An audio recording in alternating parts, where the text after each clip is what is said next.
할렐루야.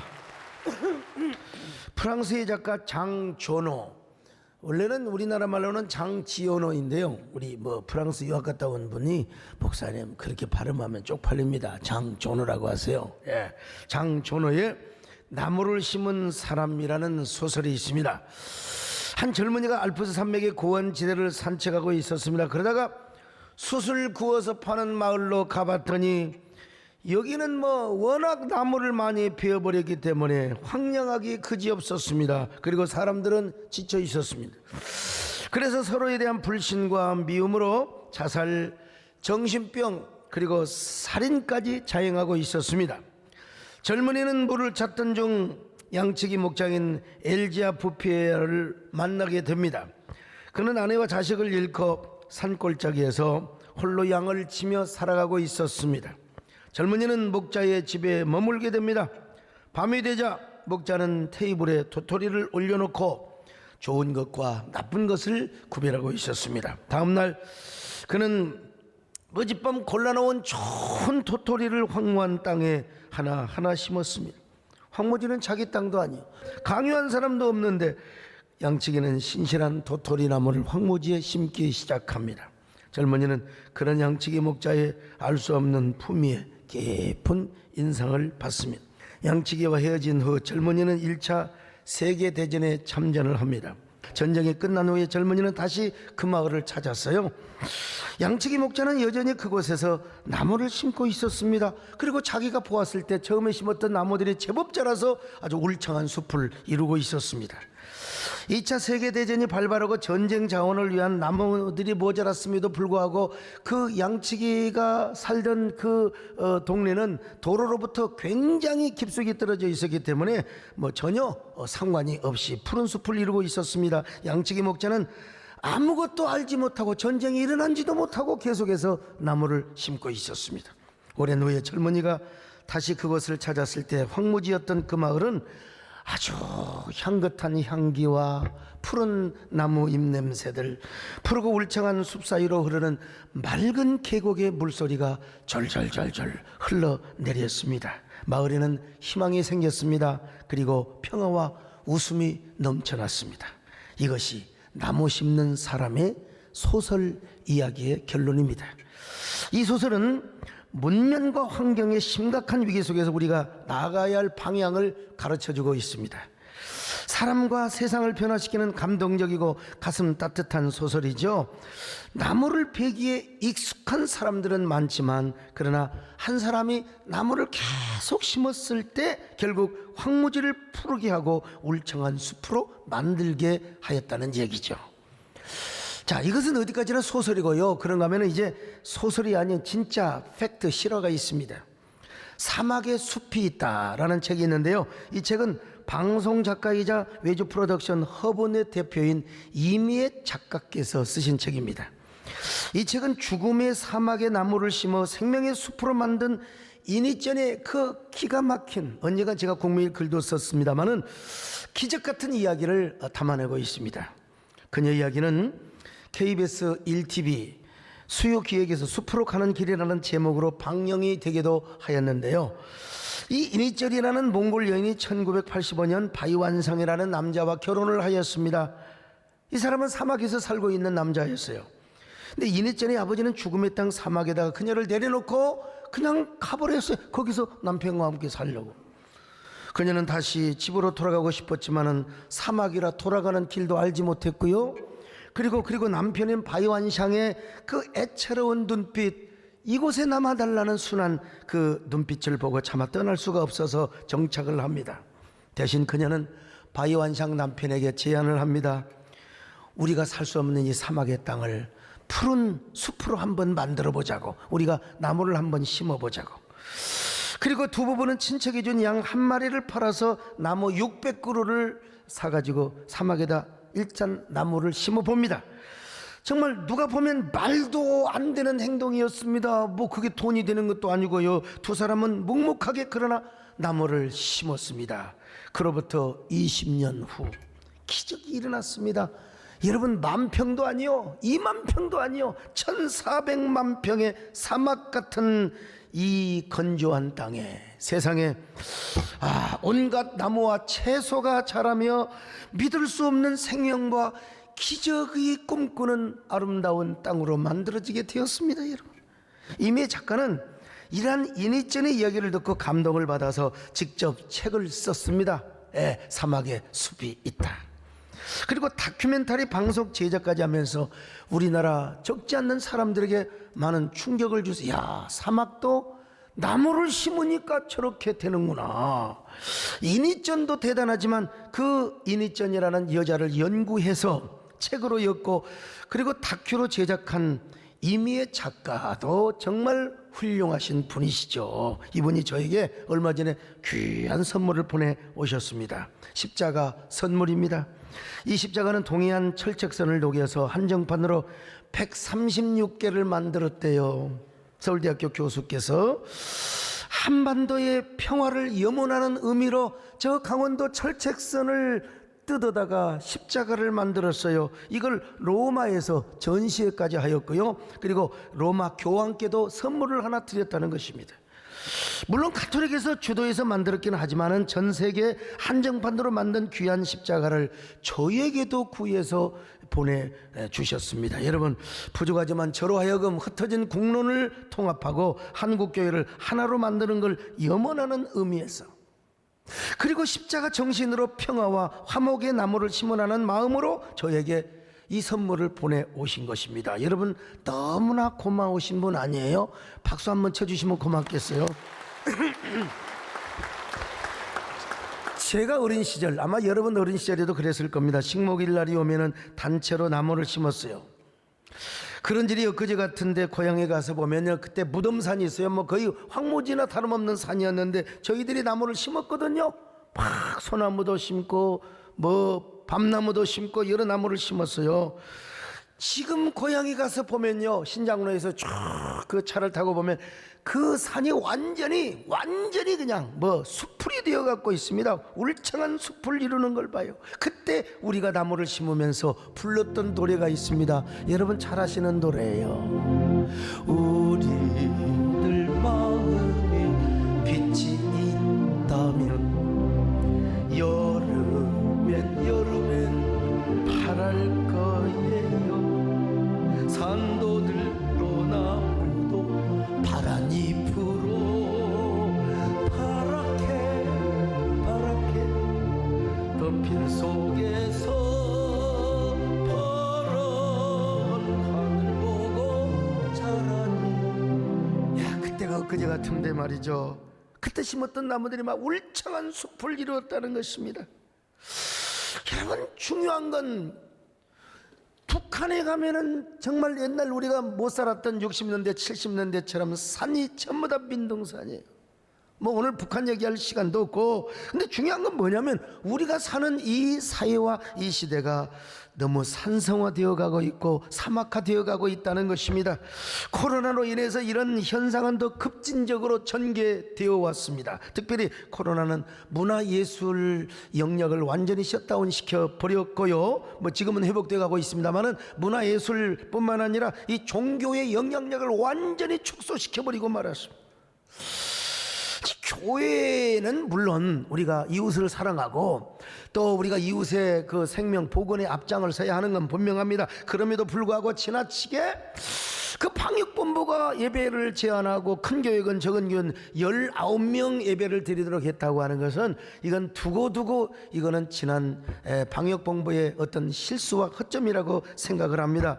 저는 예배 문제로 정부 측이나 방역본부와 대화를 할 때 항상 이런 이야기를 말씀을 드렸습니다. 뉴욕 맨하탄에 센트럴 파크를 만들자고 했을 때 수많은 사람들이 그 비싼 땅에 건물이나 지어서 수익을 남기지 무슨 뭐 거기다가 공원을 짓느냐고, 공원을 만드느냐고. 그때 센트럴 파크를 설계한 옴스테트가 이런 말을 했습니다. 지금 이곳에 울창한 숲이 담긴 공원을 만들지 않는다면 100년 후에는 이 넓이의 정신병원을 만들게 될 것입니다. 그분이 그렇게 악을 쓰고 주장을 해서 지금의 센트럴 파크가, 저는 지금도 여의도에 아직 여의도 공원을 걸어본 적은 없습니다만은 제가 그 여의도 공원을 뭐 63에서 본다든지 이건 볼 때, 야, 이거 너무너무 잘했다. 정말 저도 여의도로 이사 가고 싶은 마음이 있을 정도로 가지는 않습니다. 왜냐하면 저 뒤에 얼마나 좋은 공원들이 많이 있는데 말이죠. 사람들에게 심리적인 안정과 정서가 얼마나 중요하다는 것을 깨닫게 해주는 이야기가 아닐 수가 없어요. 그래서 우리 예수님은 뭐라고 하셨어요? 사람이 떡으로만 사는 것이 아니다. 하나님의 말씀으로 사는 것이다. 하나님의 말씀뿐만 아니라 여러분, 우리에게는요, 감정의 어떤 그 순화가 있어야 돼요. 정서에 뭐라고 할까요? 순기능이 있어야 되는데 이게 순화와 정화가 필요해요. 그렇지 않으면은 사람이 그냥 스트레스를 받아서 우울증에 걸리고 막 증오하고 그리고 막 그냥 그 싸우는 그 문화가 생길 수밖에 없는 거예요. 그래서 사람은 자연을 가까이 해야 됩니다. 그리고 산책을 해야 돼요. 사람들이 회색빛 콘크리트 안에서 바쁜 비즈니스 업무를 보다가도 주말이 되면요, 산책을 하는 이유가 거기에 있는 거예요. 문화예술 공연을 가는 이유가 거기에 있는 거예요. 주일날 교회로 찾아오는 이유가 거기에 있는 것입니다. 하나님의 형상대로 지음을 받은 이 영혼을 가진 인간이 어떻게 떡으로만 살아가겠습니까? 특별히 거듭난 영혼은 교회를 나오지 않으면 살 수가 없어요. 하나님의 은혜를 받지 않으면 살 수가 없는 것입니다. 여러분, 종교가 무엇입니까? 한마디로 종교는요, 인간의 죄 문제와 죽음의 문제를 해결해 주는 것입니다. 보이지 않는 세계, 보이지 않는 세계, 영혼의 세계, 그리고 죽음 이후의 세계를 설명하고 가르쳐 주는, 그러니까 뭐요? 철학 위에, 문화 예술 위에 뭐가 자리 잡고 있습니까? 종교가 자리 잡고 있는 것이죠. 인간은 누구나 죽음 앞에서 존재 불안을 느낍니다. 인간은 죄 안에 갇혀 사는 존재이기 때문에 누구든지 실존적 불안을 느끼게 되어 있는 것입니다. 그래서 여기에 대한 해답을 제시해주고 죽음 이후의 세계로 안내해주는 게 바로 뭐냐? 여러분, 종교. 그런데 여기에 대한 가장 확실하고 아주 분명한 해답을, 죄 문제와 죽음의 문제를 해결해주는 종교는 예수님께서 당신의 바로 길이요 진리요 생명이라고 말씀하셨어요. 그래서 예수님을 통해서 이 문제를 해결해 주는, 기독교만이 이 문제를 해결해 준다는 사실을 우리는 잘 알고 있습니다. 언젠가 방해 관계자와 이런 얘기를 할 때가 있었습니다. 저는 뭐 교회를, 식당 안에 뭐 문을 열어주는데 칼국수집은 이렇고 전철 버스는 이러는데 왜 교회를 이러느냐, 나 이런 얘기는 못합니다. 왜냐하면 자칫하면 교회가 칼국수집, 뭐 자칫하면 교회가 무슨 뭐 어디 저 만두집과 그냥 똑같은 이런 그 어떤 그 뭘까요, 그 관계로 이게 뭐 엮여지게 될 수 있고 그 프레임에 갇힐 수가 있기 때문에 그렇습니다. 그 수준으로 내려가면 되겠습니까? 교회가 고상하고 정말로 숭고한 예배를 드리는 곳인데 말이죠. 그런데 이제 그쪽에서 그런 얘기를 하는 거예요. 뭐 전철 얘기, 버스 얘기, 뭐 칼국수집 이야기를. 그래서 제가 확실하게 그때 얘기를 했습니다. 왜 그러면 그곳과 교회를 차등을 둡니까? 그랬더니 식당이나 마트나 칼국수집은 필수 생활 시설이고 우선 당장 서민들이 먹고 살아야 하기 때문에 맞는 얘기입니다. 당연히 오늘 우리 기재부 장관을 하셨고 오늘 경기도 도지사에 당선이 되신 우리 저 김동연 지사님께서 저희 교회를 오늘 오셨어요. 원래 예배 전에 오신다고 하셨는데 내가 보니까요, 그 약속을 지키지 못해서 당선이 된 이후에 최초로 저희 교회를 찾아오셨다고 합니다. 보통 여러분 선거를 앞두고 표를 얻으려고 오시는데 이분은 당당하게 당선을 하시고 오늘 저희 교회에 오셨습니다. 여러분 환영의 박수 한번 해주시면 좋겠네요. 예. 근데 우리 김동연 지사님께서는 어떤 분이냐, 이 경제가 무엇인가를 알아요. 특별히 뭐 만두집, 칼국수집, 시장에 할머니, 골목에 뭐 난전에 모든 그 상인들까지의 심리를 너무나 잘 뚫어보고 계시죠. 뭐 제가 이해합니다. 당연히 그렇게 이해를 해야죠. 그런데 제가 뭐라고 얘기를 했느냐? 좋습니다. 그러면 우리 인간에게 종교가 필요 없다는 것입니까? 종교도 영혼의 필수 생활시설입니다. 만약에 영혼의 필수 생활시설을 제약하고 제한하고 무시한다면 우리의 국민들 마음이 황폐화되고 산성화되고 사막화되면 어떻게 되겠습니까? 우리가 영혼을 무시하고 그리고 정서적인 부분을 무시하고 날마다 그냥 먹고 사는 일만 치중하면 이 세상이 어떻게 되겠습니까? 우리가 일도 중요하지만 영혼이 호흡하고 사는 것이 얼마나 중요한지 아세요? 이렇게 제가 설득을 한 적이 있어요.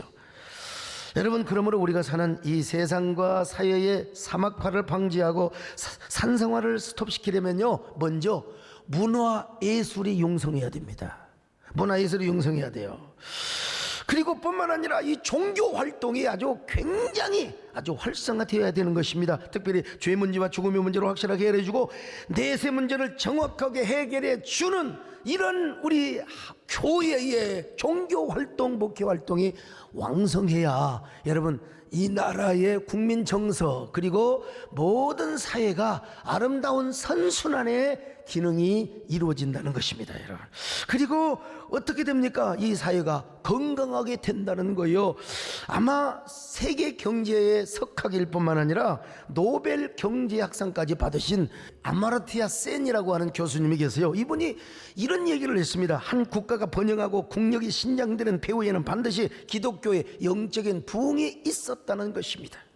저는 여기다가 이 한마디를 더 보태고 싶습니다. 문화예술이 찬란하게 빛나는 전성시대에도 하나같이 기독교의 영적인 부흥이 있었다. 유럽과 미국의 역사를 보시면 알아요. 지금도 유럽 문화는 기독교 문화가 고스란히 남아 있습니다. 예컨대 바하, 핸델, 그다음에 슈베르트, 모차르트, 베토벤, 전부 다 기독교가 만들어낸 위대한 음악가입니다. 그림 같은 경우도요, 레오나르도 다빈치, 미켈란젤로, 라파엘로 할 것 없이요, 전부 기독교 문화를 꽃피웠던 예술가들이었습니다. 그래서 기독교 문화가 융성하게 되면 앉아서 비판하고 싸우고 다투고 탁상 공론하는 일이 없어집니다. 여러분, 동적인 문화가 막 그냥 활발해야 되거든요. 기독교 문화가 활발한 곳에는 문화가 항상 정지되어 있지 않고 동적으로 막 그냥 움직여지는 겁니다. 그게 바로 스포츠 문화입니다. 유럽을 보세요. 스포츠가 온 나라의 국민들을 막 즐겁게 하지 않습니까? 특별히 축구요, 축구. 오늘 제가 보니까 우리 도지사님께서 아주대 총장을 하실 때 우리 하석주 집사님이 지금도 아주대학교에 축구 감독을 하고 있습니다. 우리 하석주 집사님 얼마나 유명합니까? 옛날에 왼발잡이 그냥 착 월드컵에 와서 원정으로 처음으로 볼을 찼는데 그만 너무 흥분을 해가지고 어떻게 해서 상대방을, 나는 잡은 기억이 없는데 어떻게 잡아버렸던 것 같아요 하고 퇴장을 받기도 했는데, 오늘 우리 하집사님이 2부 예배를 보고 가셨다고 아직 알아보니까요. 네.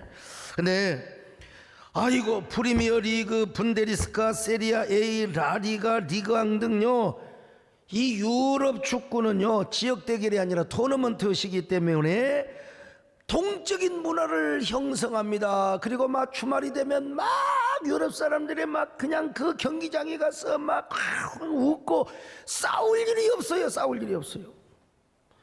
앉아서 다투는 문화는 맨날 싸우고 박치기를 합니다. 반드시 그 마음에는 사막화되고 산성화되어 있어가지고요, 그래가지고 막 다투고 공격하는 문화입니다. 그런데 기독교 정신이 융성한 곳에는요, 정적인 문화보다는 활동한 문화, 그냥 움직이는 문화예요. 한마디로 뛰는 문화요.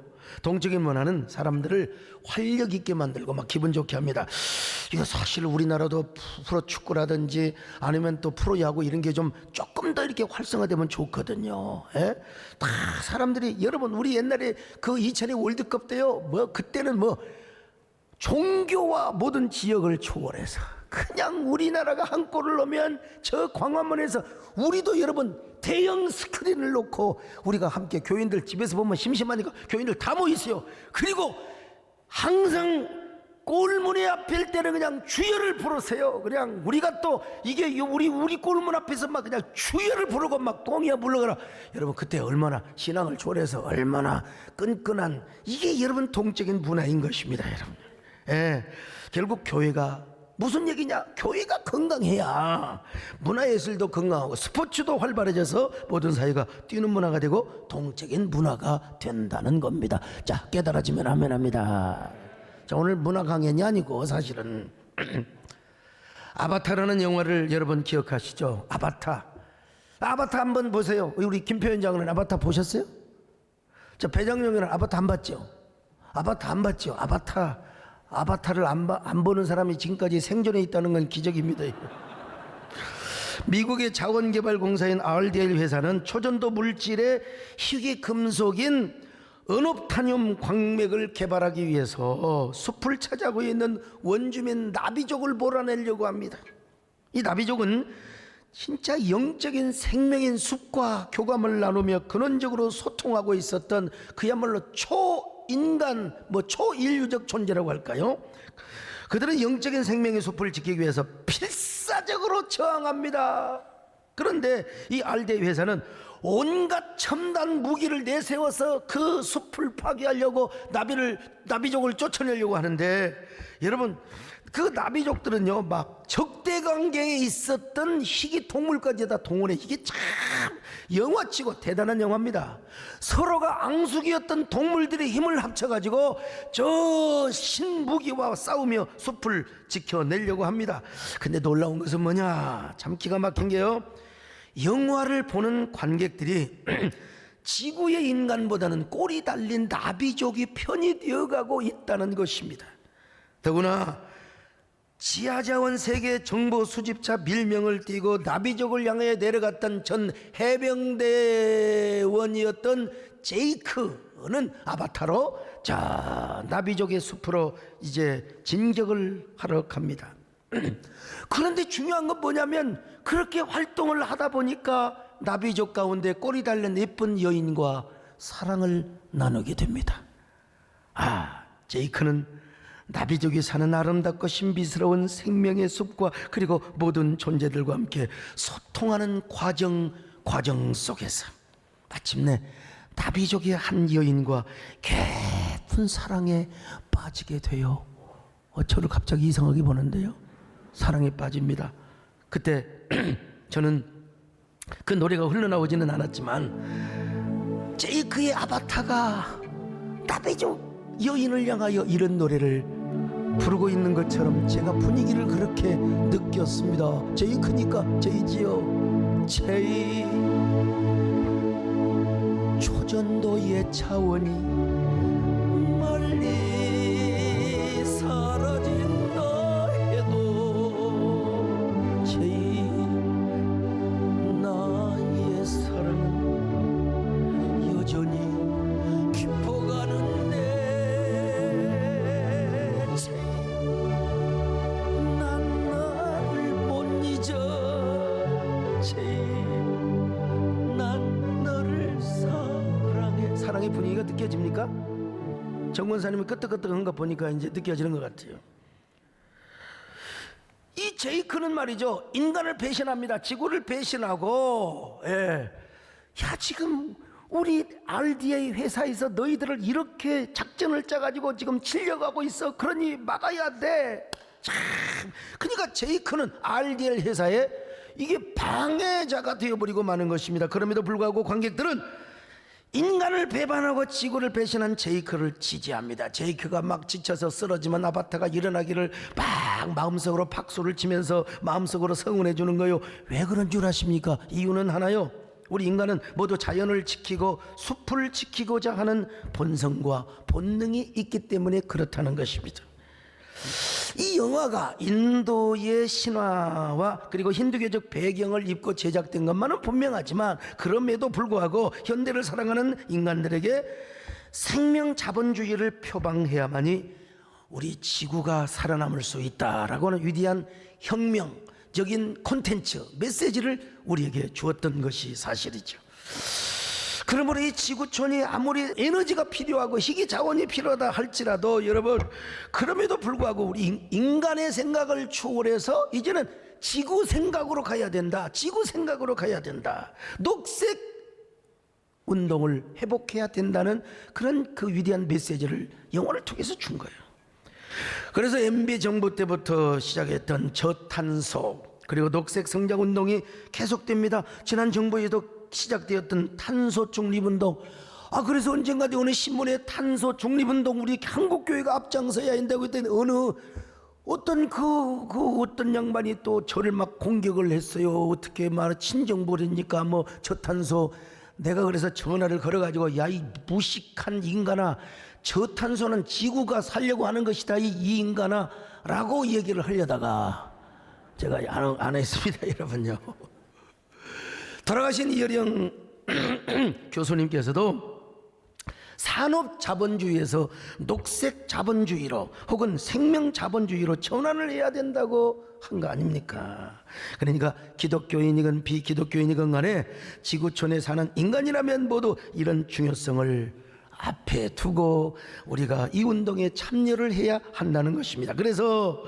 그래야 우리 후손들이 마음 놓고 우리가 살아갈 수가 있습니다. 그렇지 않으면 모든 나라가 공멸을 하게 될 것이고, 그리고 지구에 종말이 오게 된다는 거예요. 지금도 여러분 얼마나 아마존 그 숲이 밀림이 그냥 그 훼손되고 있는 줄 아십니까? 그래서 제가 언젠가 아마존에 가가지고 나무를 베는 사람들이 있으면 혼내주려고 하는데 그때는 없더라고요. 오늘 우리가 인간 편에서만 개발하고 자연을 훼손하려고 하지 말고 지구 생각을 가지고 숲을 보존하며 생명 존중 시대를 열어가야 한다는 것입니다. 생명 존중 시대를 열어가는 사람은 우리가 어떻게 살아갑니까? 저탄소 운동, 이것 가지고는 절대로 여러분 불안전합니다. 이제 무슨 운동을 해야 하느냐? 영혼의 녹색 운동을 해야 한다는 겁니다. 오늘 제가 이 이야기를 하려고 지금 장황한 서론을 끌어들인 겁니다. 하나님은 말씀 한마디로 천지를 창조하셨습니다. 그 천지 만물 중에 한 행성이 우리가 사는 지구입니다. 여러분, 수많은 별처럼 수많은 행성들이 있는데 그 안에 우리가 살고 있는 게 여러분 지구촌이에요. 이 지구에다가 하나님께서 사람을 창조하셨습니다. 사람을 창조하실 때 지구촌은요 온 세상이 생명으로 가득했습니다. 더구나 에덴 동산은 생명으로 가득한 녹색 동산이었습니다. 이곳에다가 하나님이 사람을 지으셨습니다. 어떻게? 하나님의 형상으로. 창세기 2장 7절에 보니까 하나님은 먼저 흙으로 사람을 지으셨습니다. 그리고 코에다가 생기를 훅 하고 불어주셨어요. 창세기 2장 7절 읽습니다. 시작. 여호와 하나님이 땅에 흙으로 사람을 지으시고 생기를 그 코에 불어넣으시니 사람이 생명이 되니라. 자, 사람이 생명이 된지라. 여러분, 이걸 뭐라고 하냐면 생명을 넷페시하야. 저도 이게 사람에게만 넷페시하야라고 한 줄 알았어요. 몇 년 전까지 그렇게 알고 있었는데 목사도 성경을 다 아는 게 아니거든. 그런데 보니까 우리 이성 목사님이 언젠가 저한테 그걸 발견해 주는 건 자기도 몰랐다는 거예요. 총신 교수님이. 그 보니까 짐승에게도 넷페시하야. 저도 뭐 깜짝 놀랐어요. 결국은 짐승도 히브리 말로 넷페시하야. 살아있는 존재입니다. 인간도 살아있는 존재 넷페시하야. 근데 뭐가 차이가 나느냐? 짐승은 하나님께서 말씀으로 야, 너 개가 되거라. 야, 너는 소가 되거라. 하나님 말씀으로 다 짐승을 지었는데 여러분, 인간은 어떻게 지었습니까? 이제 딱 흙으로 사람을 지었어요. 흙으로. 지금 졸고 있는 사람은 뭐 흙이나 뭐 매반 다름이 없어요. 자, 흙으로 사람을 지었고 그 코에다가 훅 하고 생기를 불어넣어 주신 거예요. 하나님의 호흡을 불어넣어 주신 거예요. 이게 니시마트 하임이라고 하나님의 생기입니다. 그랬더니 여러분, 이 사람은 하나님의 형상으로 지음을 받은 거요. 그리고 영적인 존재로 지음을 받은 겁니다. 여러분, 하나님의 생기로 우리 인간이 지음을 받았단 말은 첫째는 뭐냐? 하나님의 형상대로 지음을 받았고, 둘째, 사람은 짐승과는 달리 영적인 존재다. 우리는 다 영적인 존재요. 우리 집에 애완견을 좋아하는 사람의 표현을 하면은 가족이 한 명 들었습니다. 여러분, 우리 예손주들이 이제 미국을 가면 집사람이 적적하고 또 뭐 갱년기 우울증이니 뭐 해가지고 또 저에 대해서 공격성으로 접근할 수 있을 가능성이 있거든요. 그래서 저희 아들이요, 아빠하고 엄마하고 우호적 무관심 속에서 사이좋게 잘 살라고 개를 한 마리 분양을 해왔어요. 아주 굉장히 뭐 상당히 그 좋은, 족보가 좋은 개라고 하던데, 저도 보니까요, 그 개의 눈망울을 보니까 제 연민을 뺏어가잖아요. 이야, 저 눈을 보세요. 저거 불쌍해. 얼마나 연민해요. 새끼가 왔는데 저한테 그런 것 같아요. 난 할아버지 사랑이 필요해요. 날 사랑해 주세요. 그래서 제가 저걸 안고 사진을 찍어서 일부에 보여줬더니 우리 권사님이 그걸 보시고 이 사람아 제발 개 품는 거 목사가 품위가 있어야지. 품위가 무슨 품입니까 요즘.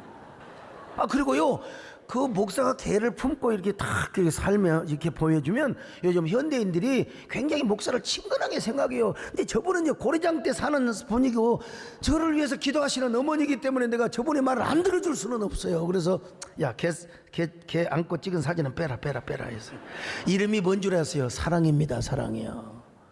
사랑이요. 근데 미안하지만 사랑이는 영원히 없습니다. 우리 교회 어느 장로님은 세상에 개를 17년인가 18년인가 데리고 살았는데 개가 죽었다고. 목사님 어떡해요 개 장례식을 해야 된다고. 아이고 참 장로님 나오셔야지. 무슨 개는요 죽으면 적절하게 알아서 잘 그냥 하는 거지. 무슨 제가 가서 개 죽었다고 장로님 그 개 앞에서 며칠 후 요단강 건너가 만나리. 그러면 하나님께서 야 너 개같이 생겼다. 그야말로 정권사 말처럼 정권사님 얘기처럼 너가 어찌 그렇게 개처럼 너 개같이 생겼니? 그러면 결국 뭐예요? 개 같은 사람이 되는 거죠. 여러분 바로 짐승과 인간의 차이는 여기에 있는 것입니다. 그래서 우리 아담과 하와는 뭐렇게 지음을 받았어요? 하나님의 형상대로 지음을 받고 영혼을 가진 자가 되었습니다. 그래서 녹색 동산에서 언제나 하나님을 찬양했습니다. 눈만 감으면 하나님을 찬양했어요. 주 하나님 지으신 모든 세계 내 마음속에 하면서 막 주님을 찬양했던 것입니다. 여러분, 그러나 아담과 하와가 영혼을 가진 자, 하나님의 형상을 닮은 자로 지음받은 존재이기 때문에 그런데 왜 이유가 어디에 있느냐? 하나님께서 아담과 하와의 코에다가 호흡을 확 불어넣어 주었기 때문이라는 것입니다. 그러니까 아담과 하와는요 정말 하나님께 감격하지 않을 수가 없습니다. 하나님 흙으로 사람을 지으사 코에 생기를 부어주시다니요. 세상에, 그러니 우리는 언제나 호흡이 있을 때까지 우리는 주님을 찬양해야 되지 않겠습니까? 이게 이제 아담과 하와의 고백이었죠. 여러분요, 흙으로 사람을 지으사 그 코에 생기를 불어넣으신 주 하나님, 우리의 아들 보내신, 세상에 보내신입니다.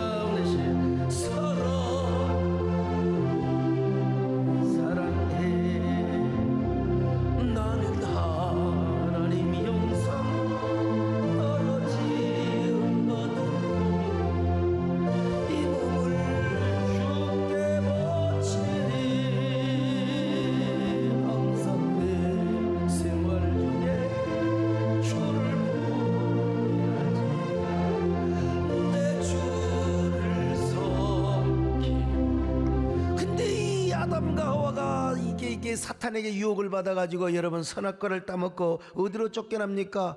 저 사막화된 온갖 엉겅퀴와 가시덤불이 온갖 저주가 가득한 에덴의 동쪽으로 쫓겨났어요. 영혼도 망하고 그리고 그의 하나님의 형상이 일그러지게 버리게 되었어요. 그러니 여러분, 아담만 그런 삶을 사는 것이 아니라 아담의 후손인 우리 모두도 다 우리 마음이 산성화되고 사막화되고 다 저주의 동산에서 삶을 살게 되어 있었어요. 근데 우리 하나님께서 아담과 하와 우리를 내버려 두지 않으시고 이 땅에 사탄에게 팔린 영혼들을 구원하기 위하여 예수 그리스도를 이 땅에 보내셨습니다. 그리고 우리를 위하여 십자가에 죽게 만드셨어요. 자, 그러므로 예수 그리스도를 믿는 자는 다 하나님의 자녀가 됩니다. 그리고 우리 안에 다 생명나무가 심겨져 있습니다.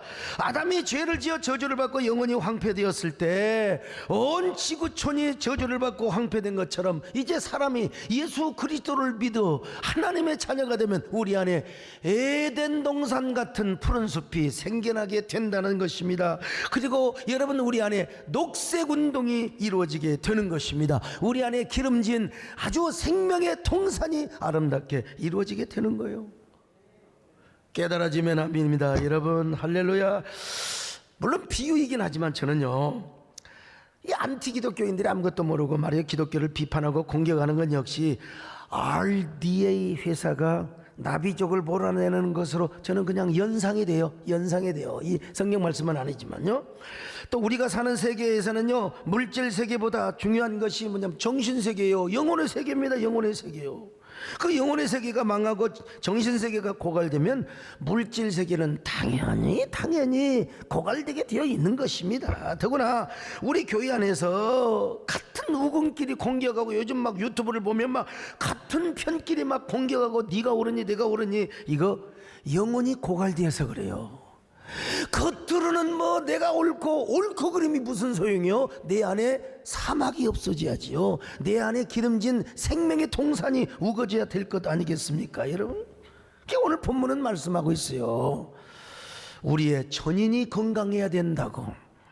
우리의 영과 혼과 몸이 주님께서 강건하실 때까지 흠없게 보존되기를 원한다고. 이것이 바로 전인적인 건강론, 개혁주의 인간관입니다. 자, 데살로니가전서 5장 23절을 봅니다. 시작. 평강의 하나님이 친히 너희를 온전히 거룩하게 하시고 또 너희의 온 영과 혼과 몸이 우리 주 예수 그리스도께서 강림하실 때에 흠없게 보존되기를 원하노라. 자, 우리 개혁주의 인간관에서는 이분서를 주장하지만 뭐 산문서를 비슷하게 산문서를 주장하는 구절은 아닙니다. 자, 여기서 순서를 보면요, 영, 푸뉴마입니다. 푸뉴마. 이건 뭐냐? 거듭난 영을 말해요. 그리스도인의 영혼을 말합니다. 거듭난 영이요. 그 다음에 혼은 뭐냐면 여기서 푸시케, 뭐 혼이라고 번역을 했지만 진정한 의미는 목숨, 생명이란 말입니다. 우리 목숨이 살아있기 때문에 손발이 움직이는 거예요. 예. 여러분, 우리 몸이, 우리 생명이 죽어 있으면 우리 몸은 그냥 시체가 되어 있는 거예요. 그래서 우리 생명이 중요한 겁니다. 그리고 나서 몸이라는 말이 나와요. 소마. 그냥 우리의 신체를 의미하는 것입니다. 그런데 우리 육체가 건강하려면 일단 우리 안에 생명력이, 우리의 정신세계가 확실해야 되고, 그리고 그것으로 끝나는 게 아니라 우리의 영이 거듭나고 건강해 있어야 우리 안에 푸른 에덴 동산이, 물된 동산이 이루어져 있고, 그리고 아름다운 전인적 건강이 이루어진다는 것입니다. 자, 이것을요 뭐라고 말합니까? 이사야서에는 이렇게 아름다운 문학적 표현으로 설명을 하고 있어요. 자, 이사야 58장 11절을 읽습니다. 시작. 여호와가 너를 항상 인도하여 메마른 곳에서도 내 영혼을 만족하게 하며 내 뼈를 견고하게 하리니 너는 물된 동산 같겠고 물이 끊어지지 아니하는 샘 같을 것이라. 여러분요, 사막이 아니라 물된 동산이요, 그 물된 동산에 나무들이 쫙 심겨져 있다고 생각해 보세요. 이러한 건강한 영혼의 상태, 건강한 생명의 상태, 그리고 건강한 전인적 건강을 이루는 개혁주의적 인간관, 바로 이러한 모습을 물된 동산으로 이렇게 설명을 하고 있습니다. 그런데 여기서 제일 우선순위가 뭐예요? 영혼입니다. 그리고 우리의 생명입니다. 이걸 혼으로 번역을 했어요. 목숨입니다. 여러분, 생명도 두 가지가 있어요. 지금 저 서울대 중환자실에, 아주대학교 중환자실에 그냥 호흡기 꽂고 겨우 살아가는 인생이 있어요. 물론 그 생명도 고귀합니다. 의사가 함부로 호흡기를 뺐어도 안 돼요. 살아있는 이상 생명입니다. 고귀한 생명이요. 그러나 우리 하석주 지사미처럼 그냥 지금도 계속해서 달리기 하고 막 그냥, 저도 여러분 산에 올라갈 때 어지간 산은 뛰고 싶어서 아직은 젊음이 있다는 거죠. 엊그저께 산에 가는데 어떤 아줌마가 나보다 빨리 가잖아요. 나 보니까 야, 운동 차림도 제대로 되고, 그분은 분명히 육상 선수였던 것 같아요. 내가 질 것 같냐? 나도 뛰었습니다. 나도 뛰었다. 너만 뛰냐? 나도 뛰자. 그리고 내가 여러분 따랐겠어요? 떨어졌겠어요? 따랐는데 숨이 보통 찬 게 아니야. 그리고 뒤에 아줌마를 봤더니 씨구고 가는데, 이야, 그 분명히 나보다 한 25살 어린 사람이고, 그리고 운동 출신이야. 여러분, 이렇게 건강한 생명과 저 중환자들의 생명은 차원이 다르는 거예요. 그런 의미에서 푸시케가 건강해야 돼요. 건강해야 돼요. 이게 바로 이러한 은혜와 축복을 누가 주느냐? 평강의 하나님께서 주신대요. 자, 23절로 24절을 보시겠습니다. 시작. 평강의 하나님이 친히 너희를 온전하게 거룩하게 하시고 또 너희의 온 영과 혼과 몸이 우리 주 예수 그리스도께서 강림하실 때에 흠없게 보존되기를 원하노라. 자, 너희를 부르시는 이는 미쁘시니 그가 또한 이루시리라. 평강의 하나님께서 여러분들에게 전인의 건강을 이루어 주시기를 바랍니다. 요한 3서 2절에 뭐라고 해요? 영혼이 잘되고 범사가 잘되고 강건한 축복 아닙니까? 이걸 가지고 우리 조용기 목사님께서는 고인이 되셨습니다만 얼마나 우리가 먹었습니까? 사랑하는 여러분, 오늘도 영혼이 잘되고 범사가 잘되고 강건한 축복이 임하시기를 바라는 것입니다. 여러분에게 있기를 바랍니다, 여러분. 근데 하나님께서 이러한 일을 우리에게 은혜 주시되 여러분, 우리를 통하여 이런 사역을 또 하고 계세요. 우리가 물된 동산에 축복을 입었다면 여러분들이 그 은혜를 누리며 다른 사람에게 물된 동산의 축복을 공급해 줘야 돼요. 그런 은혜가 흘러가도록 해야 됩니다. 그런 은혜가 전달하도록 돼야 됩니다, 여러분요. 이게 뭐냐? 오늘 설교의 제목이요, 나무 심는 거장입니다. 영혼의 녹색 운동을 하는 사람이요, 아무리 황량한 들판이라 할지라도 나무 심으면 여러분 숲이 되지 않아요? 그런 것처럼 오늘 현대인들의 마음이 얼마나 황량하고 사막화되고 산상화되어 있어요. 그런데 우리가 예수 그리스도의 생명나무를 심어주는 거예요. 그리스도의 복음을 전하는 것입니다. 그래가지고 여러분 그 안에 생명의 숲이, 생명나무의 숲이 가득가득하네. 이게 뭐냐? 전도고 영혼의 녹색 운동이라고 하는 것입니다. 그럴 때 여러분 특별히 코로나로 인하여 소상공인들, 우리 자랑이 아니라 우리 도지사님 오셨으니까 자랑이 아니라요, 우리 그 소통 상품권을 만들어 가지고 지역 주민들에게 그냥 몇 억어치를 뿌렸거든요. 교인들한테 소통 상품권을 갖다가 주면서 갑자기 자랑하려니 쪽팔리네. 아무튼간에요. 하고 이 지역 경제를 살려서 이 지역의 소상공인들이 얼마나 교회를 다시 봤답니다. 교회를 하고 그분들이 하는 말이요, 바꿔 종교도 더 바꿔 하면서 우리 교회 많은 분들이 다 이렇게 교회 오셨는데요. 우리 영혼의 녹색 운동이 얼마나 중요한지요. 그럴 때 이 사회가 마치 푸른 공원과 같고 푸른 숲과 같은 세상이 되는 것입니다. 제가 언니가 시를 썼어요. 꽃밭 여행자라고. 꽃밭 여행자라는 시집에 나와 있는 꽃밭 여행자이십니다. 꽃밭을 여행했으면 사막으로 가라. 사막을 다녀왔으면 다시 꽃밭으로 가라. 꽃밭의 향기를 사막에 날리고 사막의 침묵을 꽃밭에 퍼뜨리라. 꽃밭에는 사막의 별이 뜨고 사막에는 꽃밭에 꽃잎이 날리리니. 오늘날 제가 잠이 안 오는데 내가 한번 이거 곡을 한번 붙여볼까. 제가 이게 좀 돌팔이 가끔 이렇게 작곡을 하거든요. 근데 또 어떤 노래는 괜찮아요 하고 제가 작곡 발표를 했을 때 KBS에서 찍어가지고 여러분 방영을 했는데 뜨지는 않았습니다, 여러분. 자, 한번 이 노래 들어보시겠습니까? 좀 자신감 있게 불러보세요. 꽃밭을 거닐었으면 사막으로 가세요.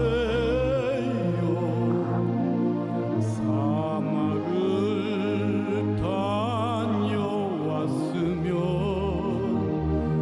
다시 꽃밭으로 가세요. 꽃밭의 향기를 사막에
여러분, 우리 모두 영혼의 녹색운동, 나무 심는 그런 사역을 할 수 있기를 바랍니다.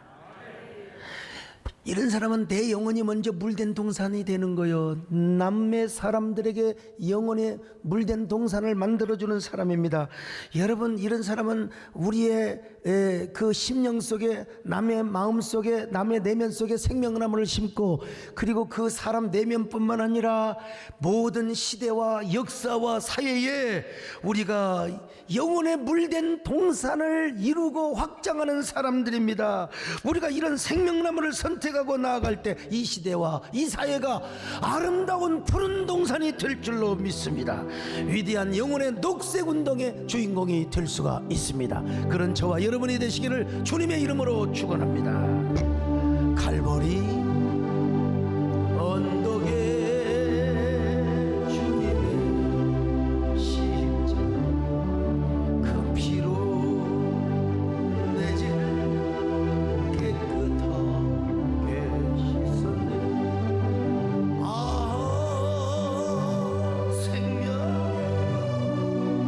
피었네. 열매 맺은 나는 다시 태어났네. 그 이름 생명나무라. 나는 다시 태어났네. 그 이름 생명. 하나님, 우리 모두 우리의 영혼과 그리고 상대방의 영혼뿐만 아니라 이 시대와 사회에 푸른 나무를 심고 영혼의 십자가 녹색 운동을 하는 귀한 저희들이 되게 하여 주시옵소서. 하나님, 이 시대가 푸른 사막 같은 이 시대가 푸른 시대가 되고 푸른 사회를 만드는 그런 귀한 저희들 되게 하여 주시옵소서. 예수님의 이름으로 기도 올려옵나이다. 아멘.